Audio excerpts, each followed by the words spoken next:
Sampun nggih dipun wiwiti. Bismillahirrahmanirrahim. Assalamualaikum warahmatullahi wabarakatuh.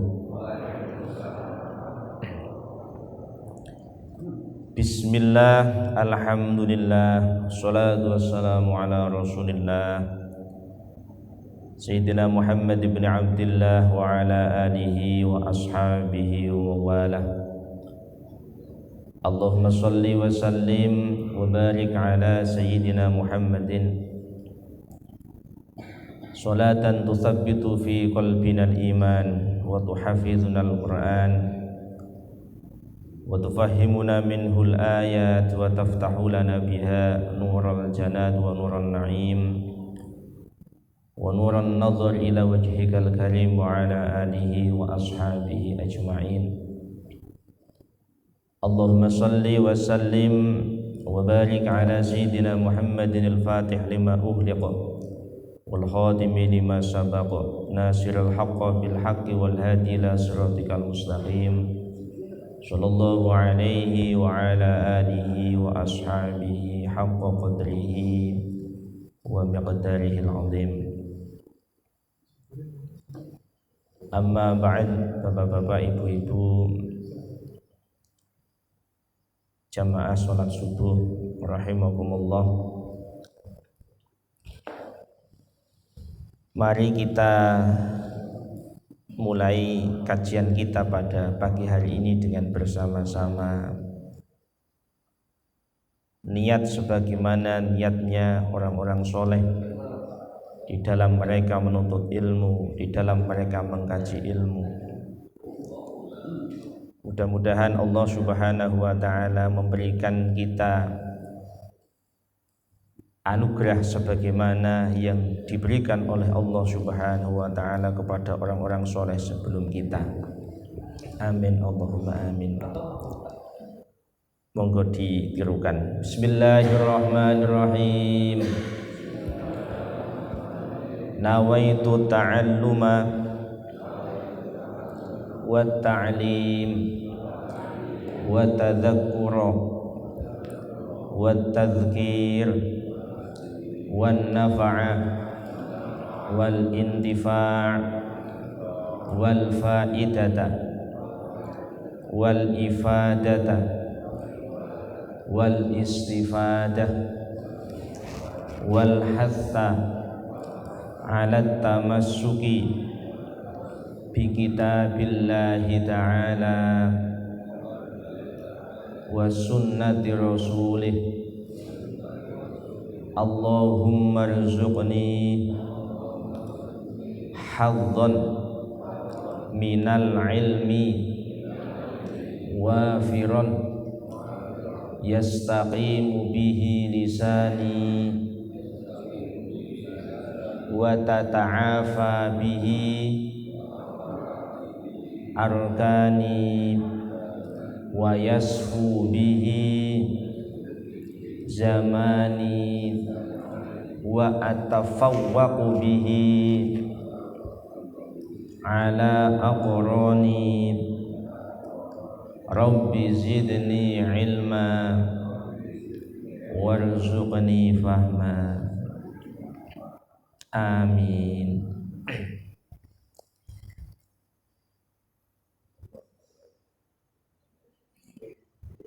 Berikutnya mari bersama-sama kita bersyukur kepada Allah biqaulin alhamdulillahirabbil alamin. Mudah-mudahan sisa-sisa usia kita, Pak Bu, sisa-sisa usia kita betul-betul menjadi usia yang barokah. Usia yang bisa mendekatkan diri kita kepada Allah Subhanahu wa taala. Usia yang bisa kita pakai untuk mentaubati berbagai macam kesalahan yang pernah kita lakukan. Dan yang juga sangat penting adalah usia yang dengan sisa-sisa usia kita semakin lama hati kita semakin bersih, semakin terbebas dari berbagai macam penyakit. Karena dinyatakan di dalam Al-Quran orang yang selamat adalah man atallaha biqalbin salim. Orang yang menghadap Allah dengan hati yang selamat. Selamat itu sehat. Sehat itu makna nih. Sehat maknanya no, Bu? Seseorang kok dikatakan sehat berarti dia tidak punya penyakit. Okay. Orang yang datang kepada Allah tanpa membawa penyakit. Penyakit hati banyak, tapi yang paling akut, yang paling berbahaya menurut Imam Abdullah bin Alwi Al-Haddad, sebagaimana disampaikan oleh beliau di dalam kitab Risalah Adabus Sulukil Murid, wonten 3. Yang pertama adalah kibr, sombong. Yang kedua adalah riya, senang pamer. Yang ketiga adalah hasud. Jadi penyakit hati itu banyak, tapi kalau di dalam hati kita kok ada 3 jenis penyakit itu berarti orang tersebut menderita penyakit yang sangat berbahaya. Mudah-mudahan kita dilindungi oleh Allah Subhanahu wa taala. Amin Allahumma amin. Pada pertemuan sebelumnya kita telah sedikit membahas keterangan-keterangan di dalam kitab At-Tibyan fi Adabi Hamlatil Quran yang ditulis oleh Imam Nawawi Ad-Dimashqi pada bab keistimewaan membaca Al-Quran. Di situ Imam Nawawi mengetengahkan sebuah hadis dari Rasulullah Muhammad sallallahu alaihi wasallam. Khairukum man ta'allamal Qur'an wa 'allamah. Tasih kalingan nggih, jenengan. Khairukum man ta'allamal Qur'an wa 'allamah. Rawahu Abu Abdullah Muhammad bin Ismail bin Ibrahim Al-Bukhari fi sahihihi alladhi huwa as-sahhul kutub ba'dal Qur'an. Hadis ini diriwayatkan oleh Imam Bukhari di dalam kitab sahihnya dan merupakan kitab yang paling sahih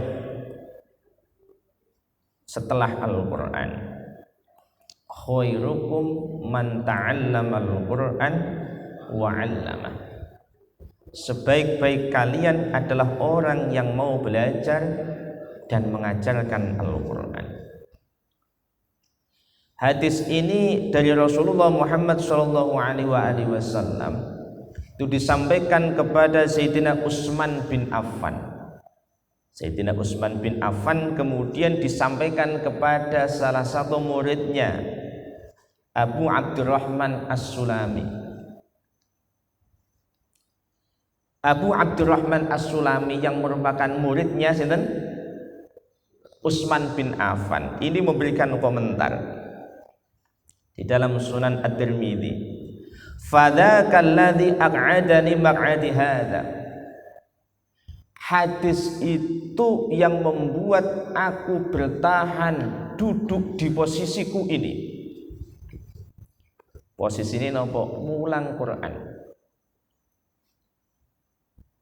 Abu Abdurrahman Habib As-Sulami. Abu Abdurrahman As-Sulami. Beliau ketika istiqomah mengajarkan Al-Quran, dikisahkan beliau wa'alam Al-Quran, beliau mengajar Al-Quran fi zamani Utsman, dari sejak zaman Sayyidina Utsman bin Affan hatta balaghal Hajjaj bin Yusuf, sampai kepada masa pemerintahan Hajjaj bin Yusuf. Ya 40 tahunan. 40 tahun kurang lebihnya 40 tahun istiqomah mulang Quran.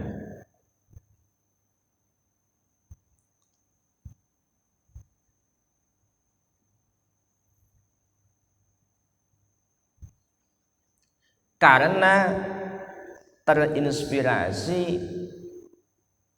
dengan dawuhnya Rasulullah Muhammad SAW, sebaik-baik di antara kalian adalah orang yang mau belajar dan mengajarkan Al-Quran.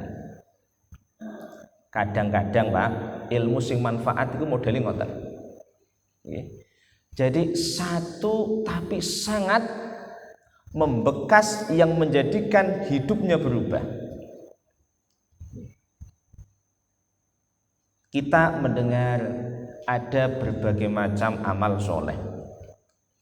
Kita ketika ngaji mendengar berbagai macam fadilah atau keistimewaan amal. Di antara hal yang kita dengarkan pada saat ngaji, itu kadang-kadang ada satu atau dua hadis yang membuat hati kita itu terenyuh, kemudian merubah hidup kita. Kados niki.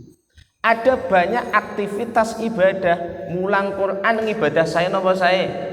Saya. Perang, berjuang ning dalane Gusti Allah saya napa saya? Saya. Memberikan kemanfaatan kepada umat Islam itu baik. Banyak sekali amal-amal baik, tetapi muridnya Utsman bin Affan ini mengatakan hadis ini yang membuat saya memilih duduk untuk terus mengajarkan Al-Quran.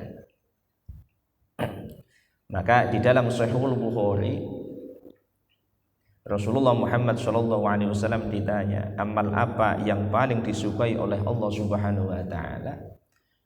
Sederhana sekali Rasulullah memberikan penjelasan.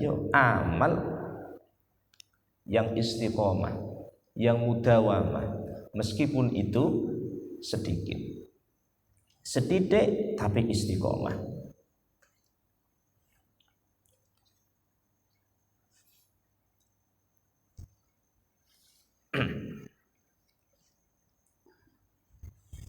Saya tambahkan keterangan.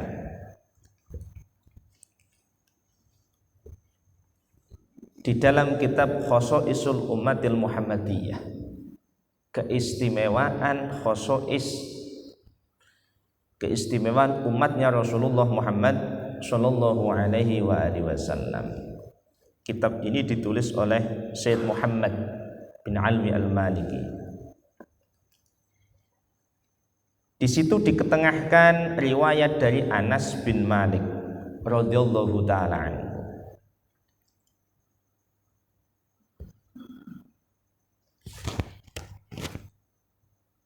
Riwayat dari Anas bin Malik radhiyallahu taala anhu.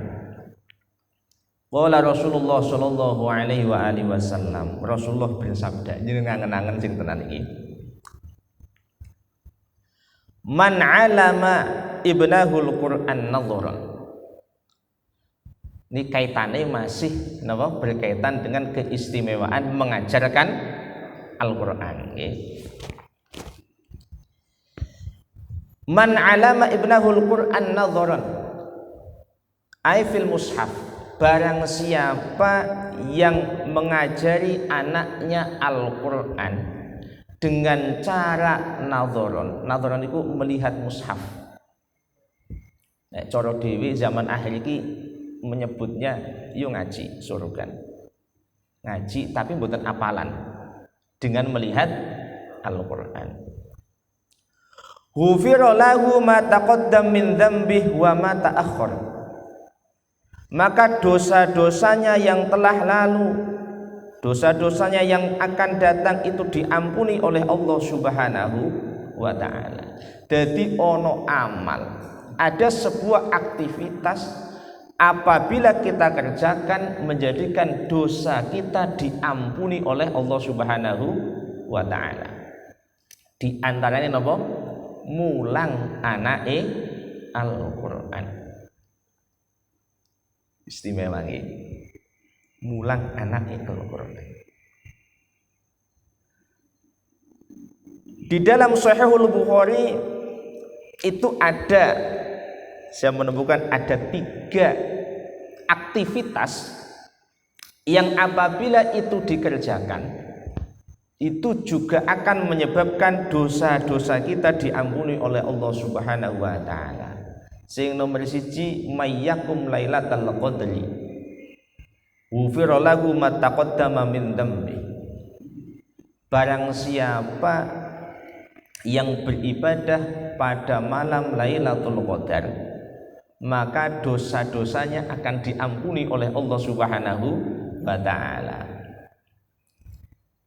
Dipadosi gampang napa angel Lailatul Qadar, Pak?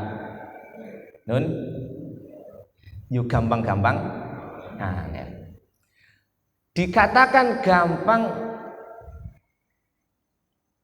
karena malam Lailatul Qadar itu pasti terjadi di bulan Ramadan. Poin jenengan madosi mawon Lailatul Qadar teng bulan Ramadan mesti ketemu.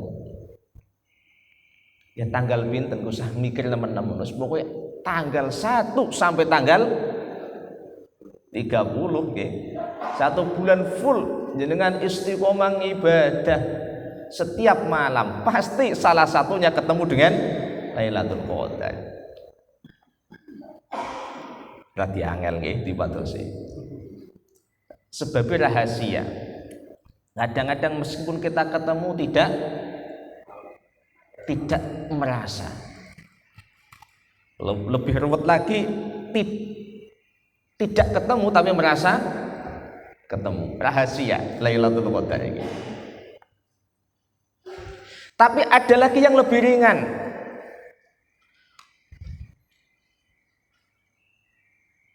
Mangqama Ramadhana imanan wahtisaban. Barang siapa yang beribadah, sholat di bulan Ramadan, sholat sunnah maknanya ini. Mangqama Ramadhana imanan wahtisaban. Barang siapa yang sholat sunnah taraweh di bulan Ramadan dan dia laksanakan itu dengan penuh keimanan dan keikhlasan, ghufira lahu ma taqaddam min dzambi, maka dosa-dosanya diampuni oleh Allah Subhanahu wa taala. Gampil napa angel dibatosi? Gampang gampang. Malam malam bulan Ramadan dipatosi gampang napa angel? Gampang. Supaya asal matahari sudah tidak terlihat berarti itu sudah malam. Napa wonten Pak? Wong kok nganti bingung bedake iki awan apa bengi. Mboten wonten.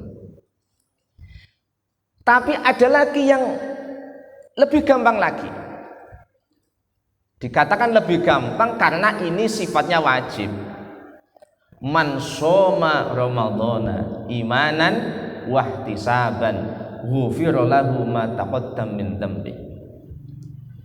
Barang siapa yang berpuasa di bulan Ramadan,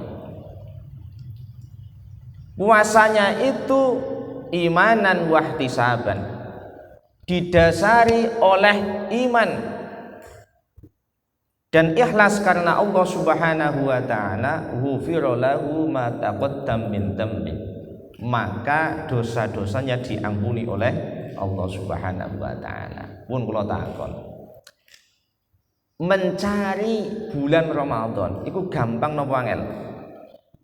Zaman saniki gampang. Dengan kita lihat HP, semua orang memberi info, oh besok sudah masuk 1 Ramadan. Jadi ada 3. Sholat atau beribadah secara sungguh-sungguh di malam Lailatul Qadar akan menyebabkan seseorang diampuni dosanya oleh Allah Subhanahu wa taala. Yang kedua, beribadah di malam-malam bulan Ramadan. Mangqama Ramadhana. Yang ketiga, puasa di bulan Ramadan. Tapi syaratnya niku wau, imanan wahtisaban. Iman kita semuanya sudah punya. Kita semuanya sudah diberi anugerah oleh Allah berupa keimanan. Tinggal yang perlu kita upayakan wahtisaban, sing ikhlas krana Gusti Allah. Niku ghufira lahu ma taqaddam min dzambi. Dosanya diampuni oleh Allah. Hal yang menyebabkan seseorang disiksa kubur niku sebabnya napa, Pak? Coba jenengan angen-angen. Ada orang kok ketika meninggal mendapatkan siksa kubur. Sebabnya napa niku? Sebabnya karena dia punya dosa belum diampuni oleh Allah. Nggih mboten? Nggih. Orang kok tidak punya dosa, mboten mungkin. Pasti dia punya dosa. Tapi kalau kok dia sampai disiksa di kuburnya karena dia punya dosa dan dosanya belum diampuni. Orang yang pada hari kiamat kemudian dimasukkan ke dalam neraka, niku sebabnya sederhana, dia itu punya dosa, dosanya belum diampuni. Kalau dia punya dosa, karena setiap manusia mesti apa? Punya dosa. Kok dosanya sudah diampuni oleh Allah, nggih pun selamat. Artinya apa? Seseorang yang diberi oleh Allah Subhanahu wa taala berupa ampunan itu sebenarnya dia telah mendapatkan anugerah yang sangat istimewa. Karena disebabkan dosa yang telah diampuni itu menyebabkan dia husnul khotimah. Menyebabkan dia tidak mendapatkan siksa kubur. Imam Bukhari di dalam Sahih niku menceritakan saking Gusti Kanjeng Nabi Muhammad sallallahu alaihi wasallam. Nek kula nyebat, misalnya kula menyebut disebutkan di dalam Sahih Al-Bukhari niku maknane hadis ini napa?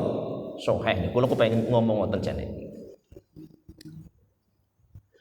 Di situ dikatakan man ahabba liqa Allah ahabballahu liqa'ah. Jangan angan-angan.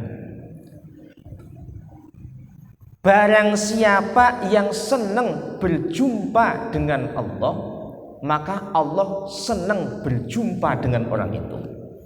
Ibu-ibu jenengan senang Bu kepanggih Gusti Allah? Nun? Tenan? Jenengan atau kita bisa berjumpa dengan Allah Subhanahu wa taala harus melalui pintu gerbang. Namanya nggih kepanggih malaikat Israil rumiyin. Ketemu malaikat Israil dijemput.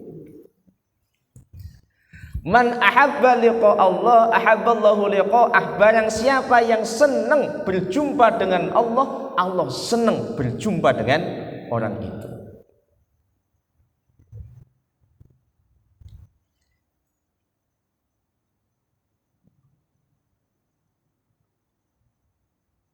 Waman kariha liqa Allah, dan barang siapa yang tidak senang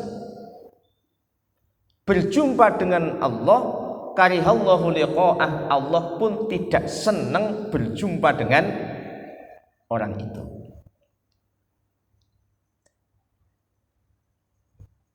Sayyidah Aisyah atau dikatakan salah satu istrinya Rasulullah Muhammad sallallahu alaihi wasallam matur teng Kanjeng Nabi. Sebabnya di dalam pemahaman kados kula panjenengan niku wau. Iya ya, ketemu Gusti Allah iki kudu napa? Kudu napa, Pak? Kepanggih malaikat. Nggih. Kemudian matur istrinya Rasulullah ini matur, "Ya Rasul, kita semuanya tidak senang mati." Ya enggak ada orang kok senang napa? Senang mati. Tidak ada. Kita enggak suka kematian itu, kita enggak suka ya Rasul. Dijawab oleh Rasulullah, "Oh, maknanya tidak begitu. Tidak begitu maknanya." Apa ana wong seneng mati? Jenengan seneng, Pak? Nek cara ndonga cepet ditimbali apa panjang umur? Panjang umur. Nggih. Maknane yo ora pati seneng akeh. Garwane Kanjeng Nabi niki nggih sami. Kita semua itu nggak suka dengan kematian ya Rasul. Dijawab, tidak begitu maknanya.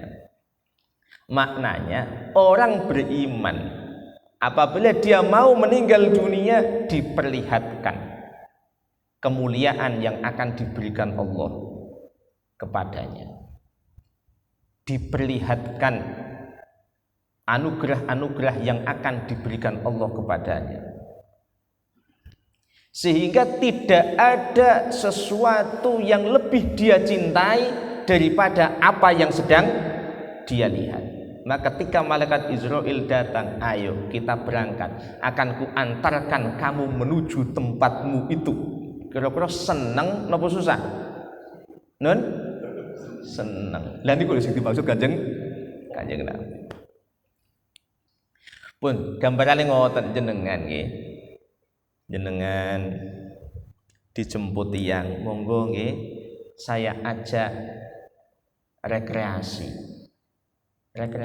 Teng pundi Pak jenengan seneng?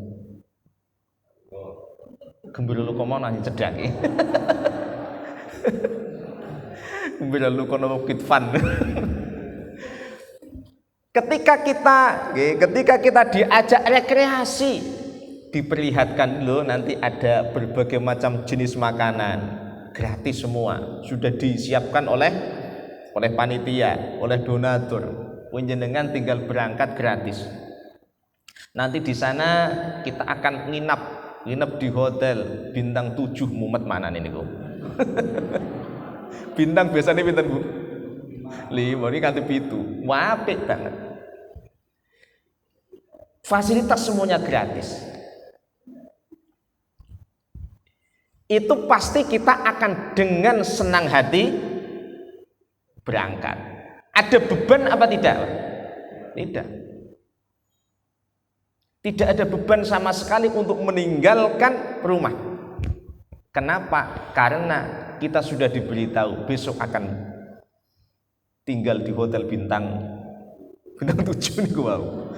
Kemudian di sana makanan enak-enak semuanya gratis, pelayanannya baik. Kita di sana bisa melihat keindahan pemandangan dan seterusnya. Disitulah orang Islam senang berjumpa dengan Allah. Adapun orang kafir ini juga sama, diperlihatkan siksaan azab yang akan dia terima. Maka pada saat itu tidak ada yang lebih dia benci daripada tempat yang akan dituju. Niku maknane man ahabba liqa Allah ahabballahu liqa'ah. Barang siapa yang senang berjumpa dengan Allah, Allah pun akan dengan senang menyambut kehadiran ruh kita. Dan barang siapa yang tidak senang berjumpa dengan Allah, Allah pun tidak senang berjumpa dengan orang itu. Orang kok bisa sampai husnul khotimah? Napa? Husnul khotimah. Orang kok husnul khotimah? Sampai kemudian sebelum dia meninggal diperlihatkan tempatnya di surga. Itu karena orang itu punya dosa dan dosanya sudah diampuni oleh Allah Subhanahu wa taala. Mulanya kesel-kesel kosok masa hanya mendapatkan apa? Ampunan tok. Enggak, ampunan itu adalah sesuatu anugerah yang sangat istimewa. Di antara balik nggih balik. Bareng balik teng hadis niki terus napa? Rampung ngaji niki. Nggih. Man alama ibnahul Qur'an nadharan. Barang siapa yang ngajari anaknya dengan melihat mushaf.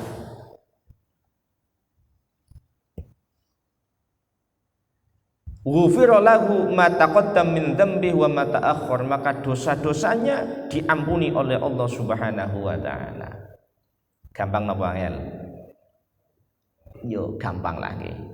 Maknane napa? Kalau kita bisa membaca Al-Quran dengan baik, maka kita pun bisa mengajarkan kepada anak-anak kita. Jenengan ajari menawi saged. Baru setelah jenengan ajari, diminta untuk belajar ke orang lain. Di TPA, di mana? Di lembaga-lembaga Quran. Wa man 'allamahu iyyahu zahiran ay an dhahri qalbi, dan barang siapa yang mengajari anaknya hafalan Al-Qur'an. Gini redaksinya zahiran. Zahiran itu maknanya apa? Apalan. Ay an dhahri qalbi, ya dengan cara dihafal. Ayo surat An-Nas dituntun bismillahirrahmanirrahim anak emelo. Kul sing enteng-enteng mawon, kul piroke, kul a'udzu birabbin nas. Ayo diterukan, kul a'udzu birabbin nas. Coba diulang 5 kali, sana di pojok, nanti disetorkan Ka'bah umpamanya, kan keren itu. Kul a'udzu birabbin nas, maka disetorkan. Terus wonten surat An-Nas pun dadi, surat Al-Falaq pun dadi, surat Al-Ikhlas pun dadi. Jadi ngajari anake napa? Hafalan. Ba'athahu Allahu yaumal qiyamah ala suratil qamari lailatal badri. Maka Allah Subhanahu wa taala akan membangkitkan orang itu ala suratil qamari lailatal badri, dengan sangat bercahaya sebagaimana malam bulan purnama. Jadi wajahnya sangat bercahaya. Wa yuqalu libnihi, kemudian dikatakan kepada anaknya yang diajari apalan itu wau, Iqra, kamu baca. Jadi yang diminta membaca sinten? Anake. Fakullama qara ayatan, maka setiap anaknya membaca satu ayat. Misalnya anaknya yang dulu di dunia diajari hafalan Al-Qur'an, kemudian membaca Bismillahirrahmanirrahim, Qul huwallahu ahad, satu ayat kan itu nggih. Allahus somad, satu ayat. Setiap anaknya itu membaca satu ayat, rafa'allahu azza wa jalla al-abbiha darajah, maka orang tuanya diangkat derajatnya 1 derajat. Maka kalau anak kita hafal 10 ayat, karena kita bimbing hafalan sampai hafal 10 ayat, maka orang tuanya akan mendapatkan kenaikan pangkat pinten? 10. Lah kalau 20 ayat, kalau 100 ayat, derajatnya Masya Allah.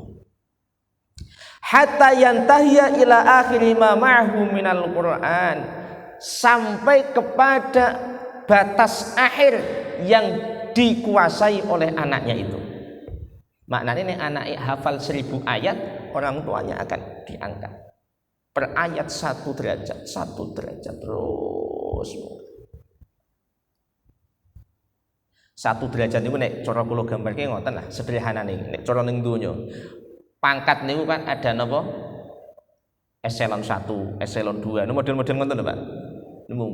Munggah. Semakin banyak yang hafalan yang dimiliki oleh anak-anak kita, maka orang tuanya akan semakin tinggi derajatnya.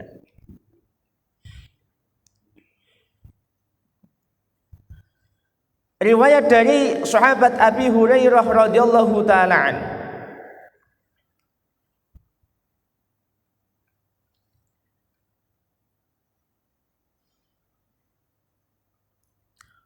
ma min rajulin yu'allimu waladahul Qur'an fid dunya. Kalau ada seseorang, tidaklah seseorang mengajari anaknya Al-Qur'an semasa dia hidup di dunia, illa tuwija abuhu yaumal qiyamah bitajin fil jannah, kecuali orang tuanya akan diberi oleh Allah Subhanahu wa taala mahkota di surga. Yang mahkota itu ya'rifuhu bi ahlul jannah bi ta'limihi waladahul Qur'an fid dunya. Yang mahkota niku ada ciri khas khusus yang setiap orang yang melihatnya dia akan tahu, oh itu adalah mahkota yang khusus diberikan kepada orang yang dulu di dunia mengajari Al-Quran kepada anaknya. Jadi ada mahkota apa? Khusus. Jadi orang yang melihat tahu, oh itu mahkota ini beda, oh karena dia mengajari Al-Quran. Niki di antara keistimewaan orang yang belajar dan mengajarkan Al-Quran. Maka kita masih punya kesempatan, betul Pak? Masih. Asal tesih teng donya, maknane kita masih punya kesempatan. Maka jenengan kudu bersyukur nggih sing tenanan. Syukur teng Gusti Allah dibimbing oleh Ustadz Adam, oleh Ustadz Sobirin, tahsin Al-Quran, memperbaiki bacaan Al-Quran, alon-alon diperbaiki, nanti anaknya, cucunya, anak moro sepuh, sinten niku berarti? Jajal tak semak, kan keren itu, jajal tak semak, yo. Saya tadi sudah setoran surat An-Nas sama Ustadz Adam, saniki, ayo Bu, setoran, keren. Parang nopo saya? Jadi kita akan mendapatkan fadilah yang sangat istimewa. Belajar yo ngajar. Yang paling gampang kita mulai dengan keluarga kita masing-masing atau cucu kita. Ayo sebelum setoran ke Pak gurumu, sini tak ajari dulu surat An-Nas, Al-Falaq. Ayo coba tak semak bacaan Al-Qur'anmu, coba dibuka surat Al-Baqarah misalnya. Mudah-mudahan dengan demikian kita masuk ke dalam kategori orang-orang yang dinyatakan oleh Rasulullah menjadi orang terbaik, yaitu orang-orang yang di dunia dia mau belajar dan mengajarkan Al-Qur'an. Al-Fatihah. A'udzubillahi minasyaitonirrajim. Bismillahirrahmanirrahim. Alhamdulillahirabbil alamin, arrahmanir rahim, maliki yaumiddin. Iyyaka na'budu wa iyyaka nasta'in. Ihdinas siratal mustaqim. Shiratal ladzina an'amta 'alaihim ghairil maghdubi 'alaihim waladdallin. Amin. Demikian mudah-mudahan bermanfaat untuk kita semua dan mudah-mudahan kita semua dijauhkan dari berbagai macam afat, dari berbagai macam penyakit, dari berbagai macam musibah, dan Allah menjadikan kita orang-orang yang menjadi kebanggaan Rasulullah Muhammad Shallallahu Alaihi Wasallam. Kita dijadikan keluarga kita, saudara-saudara kita min khiyari ummati Sayyidina Muhammad, umatnya Rasulullah yang terpilih, umatnya Rasulullah yang bisa membahagiakan hati Nabiullah Muhammad Shallallahu Alaihi Wasallam. Demikian, dan kekurangan mohon maaf.